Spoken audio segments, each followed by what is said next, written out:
예수님께서 승천하신 후에 남아있던 제자들은 이제 다시 그 이전의 고통스러운 삶으로 돌아갈 지경이 됐습니다. 마음가짐이 그랬다는 거죠. 이미 겪어봤지만 예수님께서 부활하신 후에도 제자들은 예수님이 옆에 계시지 않게 되니까 체포돼서 죽임을 당할지도 모른다는 두려움을 어떻게 떨굴 수가 없었습니다. 이 죽음에 대한 두려움이 밀려오니까 그들은 다락방에 꼭 모여 문을 잠그고 두문을 칠 아무도 밖에 나오질 못했죠. 예수님께서 십자가의 죽음을 이겨내시고 부활하셨습니다. 그리고 자신들에게 부활하신 증거를 보여주셨죠.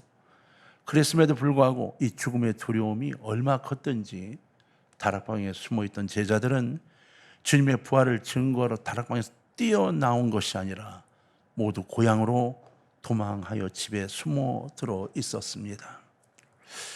왜 이래야만 했을까요? 부활하신 주님을 만났습니다. 그리고 심지어 주님의 몸을 만져본 제자도 있었습니다.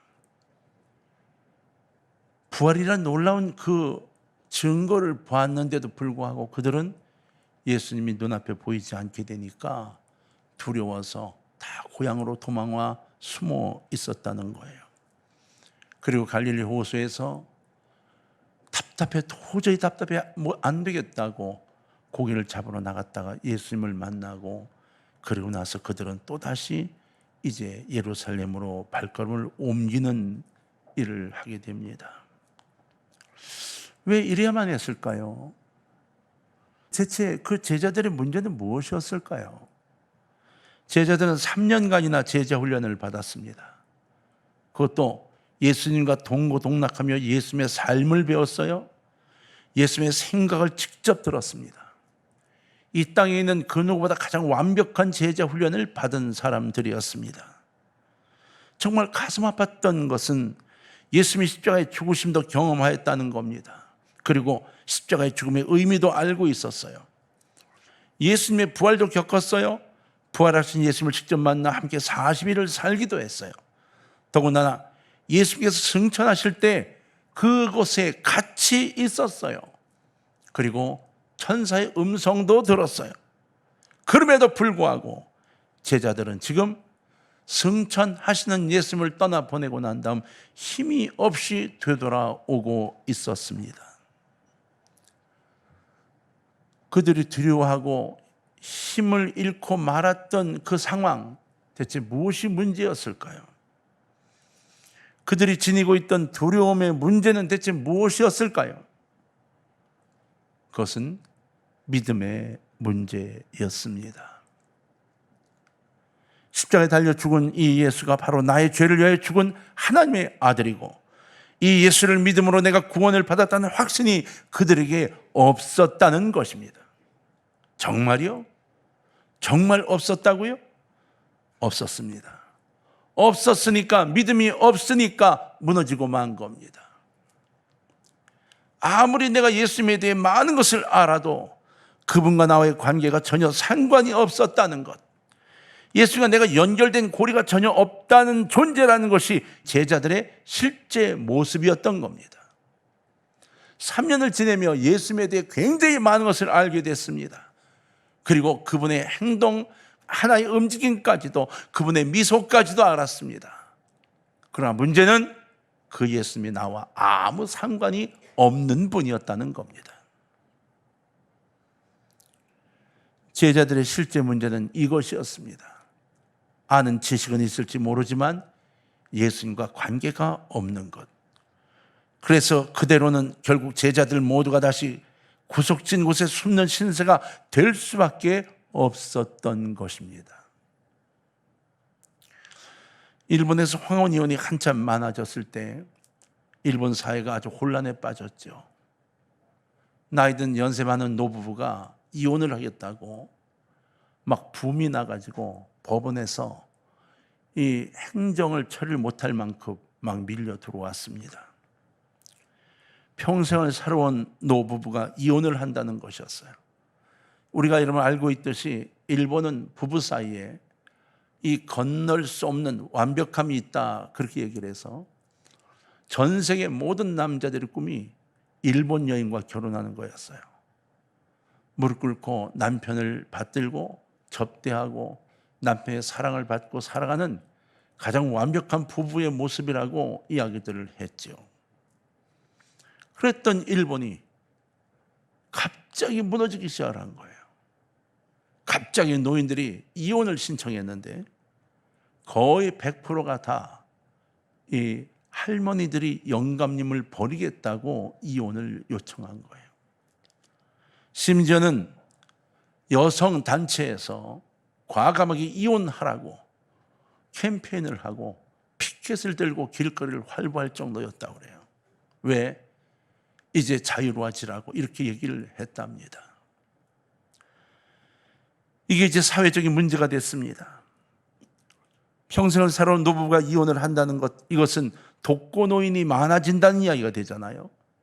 이건 여러분 결국 고독사하는 영감님들이 급증한다는 것을 이야기하는 거예요. 할머니들은 괜찮아요. 할아버지들이 문제죠.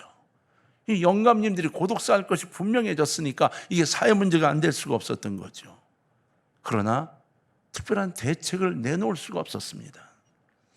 일본 사회의 구조에서 오는 문제였기 때문에 이 대답을 찾아낼 방법이 없었어요. 이혼을 앞두고 상담을 하면 거의 같은 대답들이 나왔다는 거예요. 거의 모든 부인들의 대답이 무엇이었는지 아십니까? 이것이었다는 거예요. 제 남편은 저를 사랑합니다. 정말 저에게 잘합니다. 정말 저에게 모든 것을 다 해줍니다. 그런데 그가 나를 사랑하는지를 모르겠습니다. 이렇게 대답했다는 거예요. 40여 년을 같이 살아왔습니다. 그런데 이제 그의 사랑이 내 가슴에 느껴지지 않아 왔다는 겁니다. 그냥 정으로 살아왔는데 그 사랑이 느껴지지 않아서, 그리고 이제 점점 나이가 더 들어가니까 여러 가지 마음의 병들 든 것들이 이제 나오기 시작을 해서 도저히 못 살겠다는 거예요. 그래서 그냥 부부니까 대하며 살아왔는데 이젠 그만했으면 좋겠다는 거예요. 그것은 여러분 지금 일본만이 아니라 우리나라도, 그리고 지금 유럽 사회와 미국도 똑같은 현상을 겪고 있는 거예요. 부부인 건 압니다. 좋아서 결혼을 했든 어떻게 결혼을 했든 간에 부부인 건 알아요. 그리고 나를 좋아해 주는 것도 알아요. 사랑해 주는 것도 알아요. 나를 위해 주는 것도 알아요. 그런데 내가 느껴지지 않는다는 겁니다. 제자들은 주님의 십자가의 죽음도 보았습니다. 주님의 부활 승천도 보아서 압니다. 그것이 나를 위한 하나님의 사랑이라는 것도 압니다. 문제는 그 사랑이 느껴지지 않고 있었다는 겁니다. 부활과 승천이 내게 허락된 것이라는 것, 이것이 믿어지지 않았다는 겁니다. 이것이 문제였다는 거예요. 알기는 아는데 믿어지지 않는 것. 오늘날 우리의 문제도 바로 이것이 아닐까요? 우리도 십자가의 의미를 잘 압니다. 설교를 듣고 제자교훈을 받고 교육을 받아 잘 압니다. 예수께서 부활하셨음도 잘 알고 있습니다. 다시 오실 것이라는 것도 압니다. 그러나 이것이 성경 지식적인 내용임을, 그리고 교리라는 것을 아는 것으로 마친다는 거예요. 이상하게 이것들은 알고 있지만 삶에서는 능력이 없습니다. 삶에는 힘이 없습니다. 그리고 아는 지식만 갖고 더 복잡해지고 있습니다. 예수 믿는 것을 자랑하지도 못합니다. 내가 아는 성령 지식을 전달하지도 못합니다. 슬슬 피하는 삶을 사는 경우가 점점 더 많아지고 있지 않습니까? 어디 가서 내가 예수 믿는 것을 자랑스럽게 내놓지 못하고 감추려고 한 적은 없습니까? 이런 이야기를 들은 적이 있어요. 남편이 대학 교수인 거예요. 그리고 어릴 때 고등학교 때까지 교회를 다녔답니다. 그리고 고등학교 때 그 교회 성경 퀴즈 선수였대요. 성경을 많이 안대요. 그러면서 뭐라 하냐면 저희 남편은 성경 박사입니다. 이렇게 얘기를 하시더라고요. 모르는 내용이 없어서 도리어 이 놀림을 당할 정도라는 거예요. 그래서 같이 이야기를 어떻게 하다가 성경 이야기를 꺼내면 듣고 있던 남편이 이렇게 말한답니다. 여보, 예수님이 말이야 그렇게 말씀 안 하셨어. 성경 좀 읽어요. 이렇게 이야기를 한대요. 교회를 다니지 않은 남편이. 뭐 할 말이 없는 거죠. 그래서 정말 그 뒤져보면 정말 남편 말이 맞는 거예요. 그럼에도 불구하고 예수님을 믿지는 않는다는 겁니다.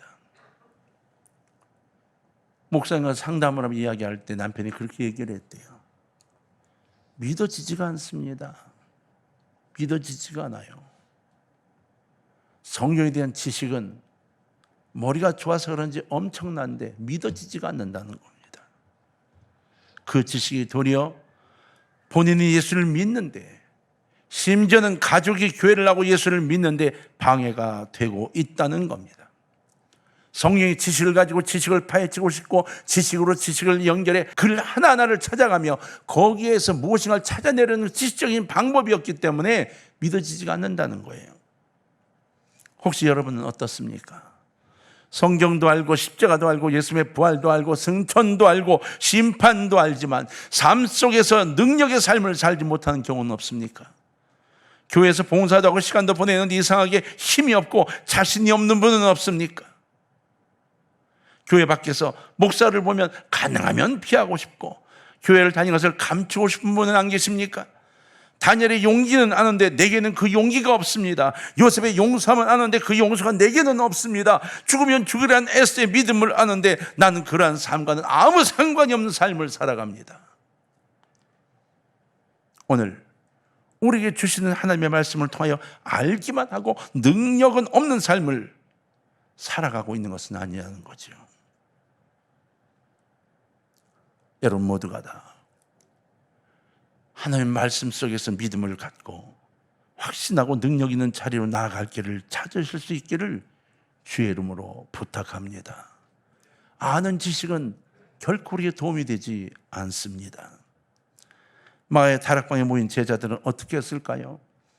먼저 그들은 주님의 말씀을 떠올렸을 겁니다. 왜냐하면 예수님의 말씀이 하나도 이루어지지 않은 게 없기 때문에 다 이루어졌기 때문이죠. 죽는다고 하신 예수님은 정말 십자가에 달려 돌아가셨습니다. 부활하신다고 하신 주님은 부활을 하셨습니다. 그분의 말씀이 틀림없었기 때문에 이제 주님이 승천하실 것도 분명히 알고 있었고 그리고 그들을 보는 앞에서 승천하셨습니다. 제자들은 그렇게 요한복음 16장 7절에 예수님이 하신 말씀을 기억해냈을 겁니다. 그러나 내가 너에게 실상을 말하노니 내가 떠나가는 것이 너에게 유익이라. 내가 떠나가지 않으면 보혜사가 너에게 오시지 아니할 것이요 가면 내가 그를 너에게로 보내리니. 이 성령을 보내시겠다는 이야기를 기억했을 거예요. 예수님이 모여 기도하라 하실 때 그래서 꾸역꾸역 모여들은 겁니다. 예수님이 승천하시고 힘도 없고 낙담되었지만 이 다락방으로 다시 모여든 겁니다. 대체 이 성령님, 보혜사 그분이 누군지 어떤 분인지를 잘 몰랐습니다.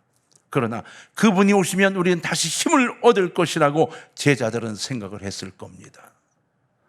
사도행 1장 4절로 5절에서 예루살렘을 떠나지 말고 내게서 들은 바 아버지께서 약속하신 것을 기다리라. 요한은 물로 세례를 베풀었으나 너희는 몇 날이 못되어 성령으로 세례를 받으리라. 고 예수님께서 하신 말씀이 기록되어 있습니다. 그들은 이 말씀이 있기에 성령께서 임하셔야 자신들의 문제가 해결된다는 것을 알게 되었습니다. 그들이 기억한 예수님의 말씀은 무엇입니까? 성령을 기다리라는 것이었습니다. 그리고 성령을 사모하고 기도하라는 명령이었던 겁니다. 성령을 기다려라. 기대해라. 그분이 오셔야 한다. 그러기 위하여 기도하라. 이 말씀은 두려움과 떨림이 있는 제자들에게 유일한 방법이었습니다. 이거 외에는 이 떨림에서 벗어날 방법이 없었던 겁니다. 능력 없는 자신의 모습에서 탈피할 방법은 이것밖에 없었습니다. 그래서 그들은 성령을 사모하게 된 겁니다. 사랑하는 성도님들, 내 자신이 능력 없는 그리스도인으로 생각을 해본 적은 없습니까? 지식적인 교인이라는 생각이 들지 않습니까? 성령을 사모하기를 주의 이름으로 제발 부탁을 드립니다. 사도행 1장 14절은 이렇게 기록되어 있습니다. 여자들과 예수의 모친 마리아와 예수의 아우들로 더불어 마음을 같이하여 전혀 기도에 힘쓰니라. 함께 모여있던 그들이, 성령을 사모하던 그들이 무엇을 했다고 말씀하고 있습니까? 바로 힘써 기도하였다는 것입니다.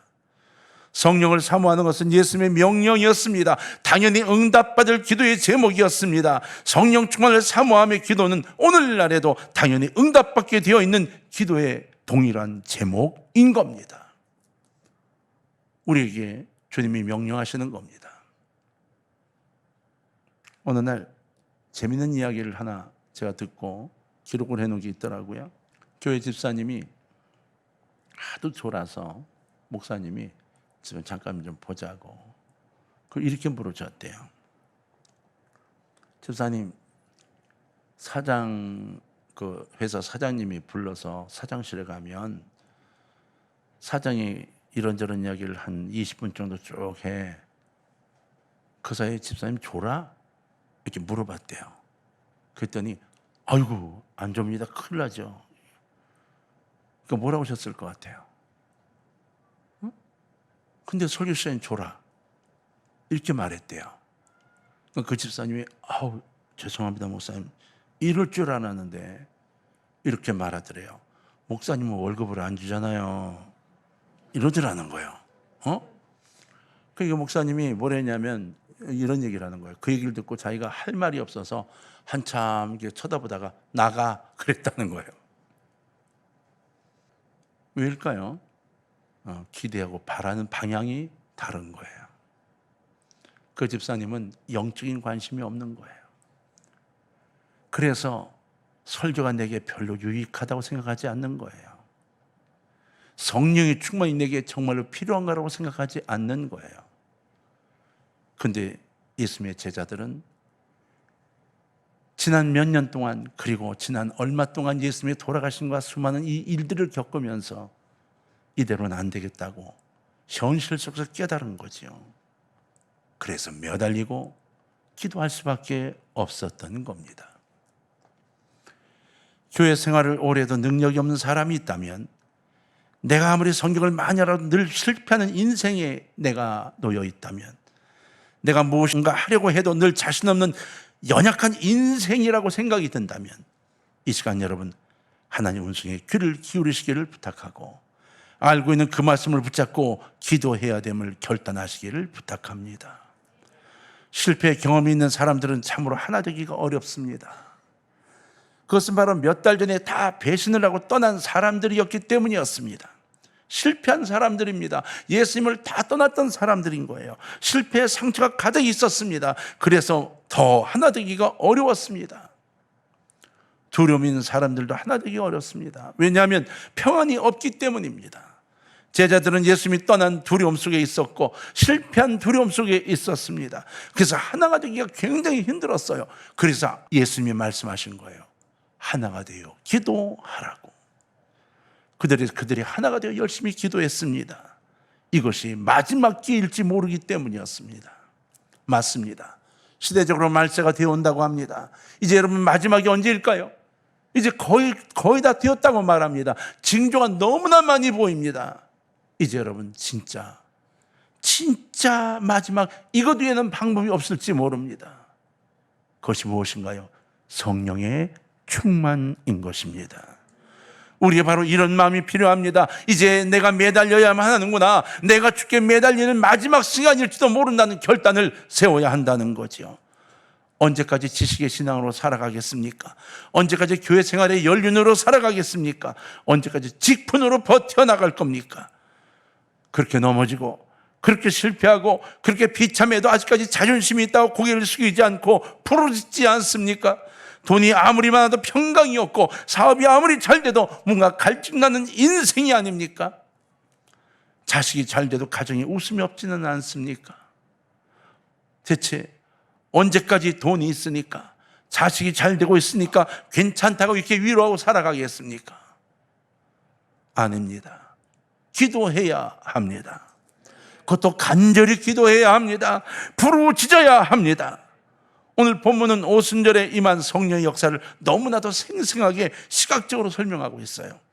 급한 바람 같은 소리가 들렸습니다. 불의 같이 갈라진 것이 저희 머리 위에 임하였다고 말씀하고 그것이 눈에 보였다고 말했습니다. 그리고 그들은 어떻게 되었나요? 자리를 박차고 일어났습니다. 그 성령이 임하고 나니까 가만히 있을 수가 없었습니다. 도대체 성령의 역사는 어떻게 그들을 변화시켰을까요? 그것을 알게 되면, 지금 오늘 우리가 성령의 충만의 의미를 알게 되면 우리의 삶도 변화될 수 있다는 것을 알지 않겠습니까?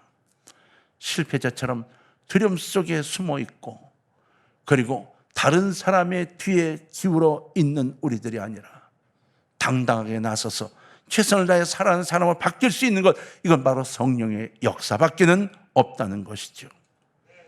숨어있던 그들은 성령의 역사로 담대히 일어나 복음을 전하게 됩니다.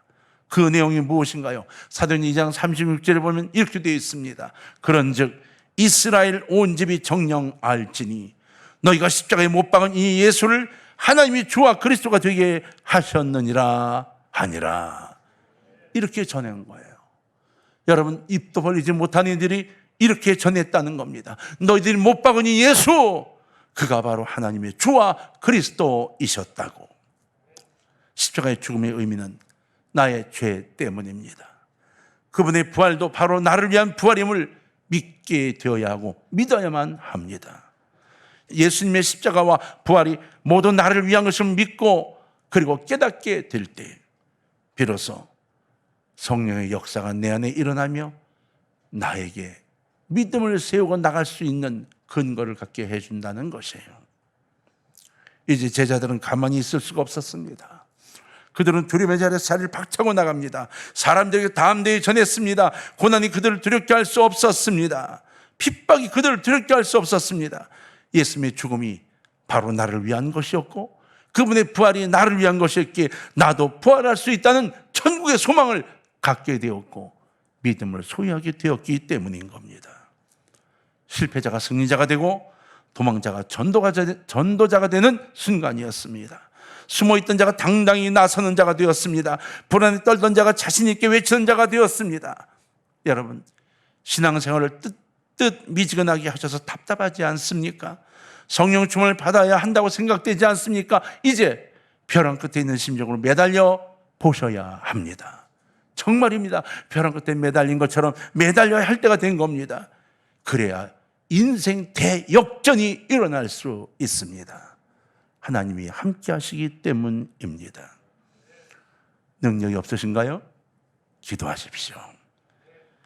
힘이 없으신가요? 기도하십시오. 무엇을 간구할까요?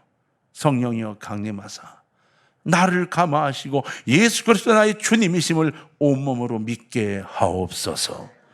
예수 그리스도를 증거자로 서게 하옵소서. 매달리시기 바랍니다. 여러분의 삶에 인생 중에 가장 멋진 인생을 맛보시게 될 겁니다. 9월을 이제 보냅니다. 주님이 우리에게 이것을 요청하셨는데 여러분 어디까지 오셨습니까? 이번 한 주간이라도 여러분 주의 손 꼭 붙잡고 주님을 바라보고 소망하며 성령 충만을 꿈꾸는 우리 동광의 식구들이 되기를 주의 이름으로 축원합니다. 기도하십시오. 나의 삶이 온전히 변하는 역사가 일어납니다.